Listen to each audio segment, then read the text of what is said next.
Our application is now looking pretty good. We have the ability to select a language. Whenever we select a language by clicking on the flag, that updates the component level state inside of our app component. We now want to make sure that we can somehow communicate that selection down to our field component and our button component as well. To communicate this information, we're going to be making use of the context system. In this video, I'm going to tell you a little bit more about how the context system works in detail, and then we'll write out some code to make use of it inside of our application. So let's get to it. All right, so first diagram right here. As we've said many times, the context system is all about communicating some information from a parent component down to a nested child. In our case, our parent component is the app, and the nested child that we want to communicate some information to is both the button and the field components. In order to communicate this information, we're going to create something called a context object. You can think of this context object right here, it's this big arrow, as being like a pipe of sorts, a pipe that has water moving through it. In our case, we don't have water, we instead have some data. So we have some data that is going to move from the top of the pipe, and then it's going to flow through to the very bottom, where it can then be consumed by some child component down here. Now, the challenging part about understanding how this context object right here works is understanding how information gets into the pipe. So like how we get information into the context object and how we get information out of it. If you've ever read the official documentation on the React.js homepage about the context object, things might seem a little bit confusing. And in my opinion, it is confusing simply because the documentation is not clear on how we get information into the pipe and out of it.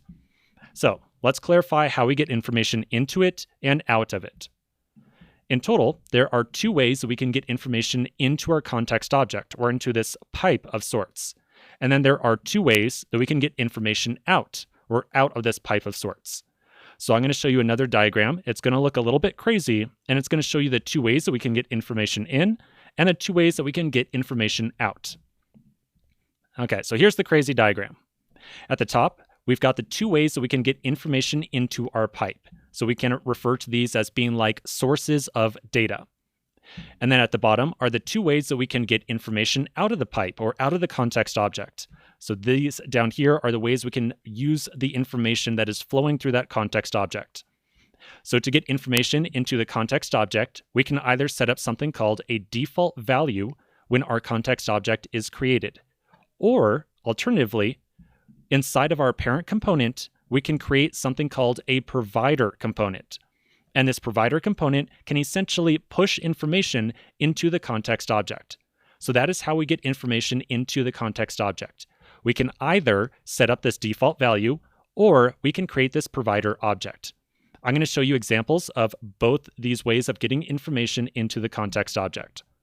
Once we want to get some information out of the object, we can either reference the this.context property inside of a nested child component, or inside of the nested child, we can create a component called a consumer component. So that's how we get information out of the context object. Either reference this.context or make use of this consumer thing. Again, these are the two ways that we get information in and the two ways we get information out of a context object. The reason that the official documentation is not super clear on this stuff is that there are certain scenarios in which you will want to use this.context and certain scenarios in which you'll want to use this consumer thing. So I'm going to make sure that you really understand the difference between the two once we start writing some code. So with that in mind, let's take a quick pause right here. When we come back to the next section, we're going to create our first context object and then wire it up to a nested child inside of our application. So quick pause and I'll see you in just a minute.